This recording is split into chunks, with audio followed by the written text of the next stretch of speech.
अपने अलग अंदाज और चर्चाओं में रहने वाले राज्य उत्तराखंड में कुमाऊं के कमिश्नर दीपक रावत ने एसडीएम ऑफिस बाजपुर का निरीक्षण किया। इस बीच उन्होंने वकीलों के चैम्बर का मुआयना किया और टैंक में इकट्ठा हुए पानी पर नाराजगी जताई। इसके बाद एसडीएम कोर्ट में बैठकर फाइलों की जांच पड़ताल की। तभी पुराने मामलों और फाइलों में अनियमितताएं मिलने पर एसडीएम राकेश चंद्र तिवारी को जमकर फटकार लगाई। बता दें कि कुमाऊं कमिश्नर दीपक रावत ने काफी लंबे समय से लंबित चल रही फाइलों को मौके पर ही खुलवाया और उन पर की गई कार्रवाई का गहनता से निरीक्षण करते हुए उनमें हो रही देरी का जवाब मांगा। उन मुकदमों पर विशेष रूप से ध्यान दिया गया जो प्रशासन की तरफ से दायर किए गए थे। वहीं जब सरकारी वकील रमेश नाथ की तरफ से की गई कार्रवाई की जांच की गई तो कमियां पाई गई, जिससे कुमाऊं कमिश्नर ने उन्हें हटाने के निर्देश दिए।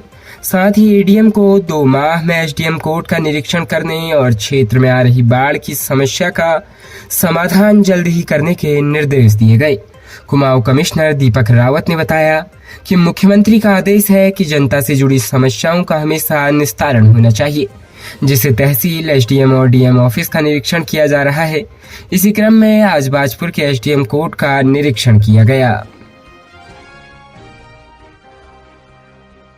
उत्तराखंड के मुख्यमंत्री पुष्कर सिंह धामी 3 दिवसीय दिल्ली दौरे पर हैं।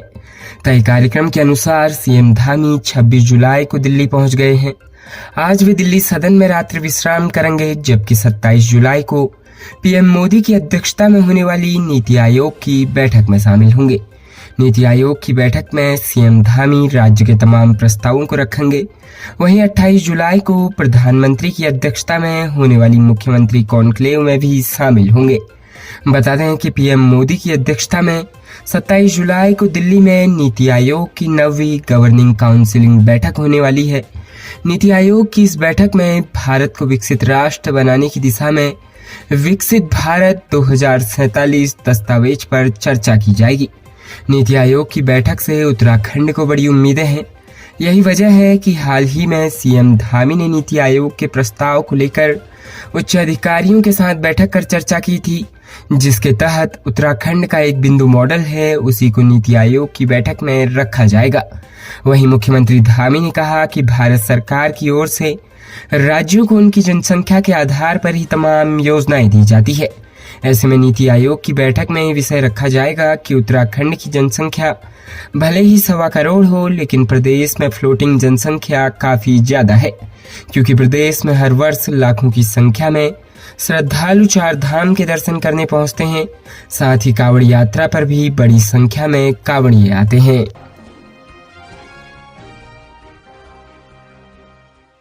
राज्य उत्तराखंड में सरकारी नौकरी पाने के लिए प्रदेश के बाहर से आए युवाओं के प्रमाण पत्रों में गड़बड़ी पाए जाने पर कई अधिकारी भी कार्रवाई के दायरे में आ सकते हैं। दरअसल नर्सिंग भर्ती के दौरान दूसरे राज्यों के अभ्यर्थियों के गलत तरीके से चयनित होने का मामला प्रकाश में आ चुका है। सबसे पहले इस खबर को प्रसारित करते हुए कुमाऊनी कुटुंब ने इस मामले का खुलासा किया। इसके बाद नर्सिंग भर्ती में चयनित कुछ अभ्यर्थियों को बाहर का भी रास्ता दिखाया गया। इस दौरान 8 प्रदेशों के युवाओं पर गलत प्रमाण पत्र तैयार करवाने की बात सामने आई थी, जिनमें से 2 के प्रमाण पत्र जांच के दौरान गलत पाए गए। मामले के प्रकाश में आने के बाद स्वास्थ्य सचिव के स्तर पर पूरे प्रकरण की जांच करवाई गई, जिससे सभी नर्सिंग भर्ती में चयनित अभ्यर्थियों के दस्तावेजों को वेरीफाई किया जा सके। यह जांच अभी चल ही रही है। इसी बीच मुख्यमंत्री पुष्कर सिंह धामी ने इस मामले को गंभीरता से लेते हुए इस पर एक वृहद जांच करने के आदेश जारी कर दिए हैं। खबर है कि जिन अभ्यर्थियों पर गलत दस्तावेज तैयार करने के आरोप लगे थे, उनमें कई अभ्यर्थियों ने देहरादून से ही दस्तावेज तैयार किए थे। इस तरह देहरादून जनपद की संबंधित तहसील से जुड़े अधिकारियों को न केवल जांच का सामना करना पड़ सकता है, बल्कि गंभीर गड़बड़ियां पाए जाने पर इनके खिलाफ कार्यवाही भी संभव है। प्रदेश के उधम सिंह नगर जिला मुख्यालय रुद्रपुर के ट्रांजिट कैंप थाना क्षेत्र में युवक को गोली मारने के मामले में पुलिस ने 3 लोगों को गिरफ्तार किया है। पुलिस ने आरोपियों के पास से वारदात में इस्तेमाल पिस्तौल भी बरामद की है। पुलिस ने बताया कि मुख्य आरोपी को शक था कि युवक का उसकी साली के साथ चक्कर चल रहा है। इसीलिए उसने अपने दोस्तों के साथ मिलकर युवक को गोली मार दी थी। युवक का बरेली के निजी हॉस्पिटल में उपचार चल रहा है। एसपी क्राइम चंद्रशेखर घोड़के ने पूरे मामले का खुलासा किया। उन्होंने बताया कि 23 जुलाई 2024 को आजाद नगर ट्रांजिट कैंप निवासी प्रताप ने बताया था कि 20 जुलाई को उनका बेटा विशाल को आजाद नगर वार्ड नंबर 7 निवासी अरविंद और प्रकाश सागर अपने घर ले गए थे। घर से अचानक गोली की आवाज आई तो आसपास के लोग भी उस तरफ भागे। आस पड़ोस के लोग घर में घुसे तो देखा कि उनका बेटा विशाल खून से लथपथ जमीन में पड़ा हुआ है। आनन फानन में वो उसे जिला अस्पताल लेकर गए, जहां से डॉक्टरों ने उसे हायर सेंटर हल्द्वानी रेफर कर दिया।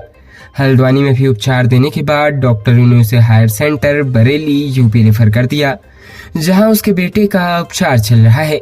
पूछताछ में आरोपी अरविंद ने बताया कि उसने पिस्टल और गोलियां गौरव कश्यप निवासी आजाद नगर ट्रांजिट कैंप से ली थी, जिसके बाद पुलिस टीम ने आरोपी गौरव को भी गिरफ्तार कर लिया। जांच में पता चला कि आरोपी अरविंद की साली से युवक का कथित प्रेम प्रसंग था। घटना से पूर्व इसी बात को लेकर दोनों के बीच विवाद भी हुआ था, जिससे नाराज अरविंद ने विशाल पर फायर झोंक दिया। प्रदेश में मुख्य सचिव राधा रतूड़ी ने सचिवालय में फाइलों के निस्तारण पर एक बार फिर अधिकारियों और कर्मचारियों को 2 टूक निर्देश जारी किए हैं। मुख्य सचिव ने सचिवालय के सभी अधिकारियों और कर्मचारियों को निर्देश दिए हैं कि ऑफिस पोर्टल पर फाइलों की समीक्षा और उन्हें तेजी से आगे बढ़ाने को प्राथमिकता देते हुए फाइलों के त्वरित निस्तारण के लिए काम किया जाए। मुख्य सचिव ने स्पष्ट किया कि विभिन्न फाइलों के निस्तारण के लिए निर्धारित समय सीमा तय करते हुए उस पर कार्य किया जाए। मुख्य सचिव राधा रतूड़ी ने सचिवालय सामान्य प्रशासन विभाग को लंबित फाइलों की स्थिति की निगरानी के लिए दैनिक समीक्षा तंत्र तैयार करने के निर्देश दिए। इस दौरान यह भी साफ किया गया कि फाइलों के निस्तारण में बेवजह देरी न किया जाए और ऐसा करने वालों के खिलाफ उचित कार्रवाई के भी निर्देश जारी किए।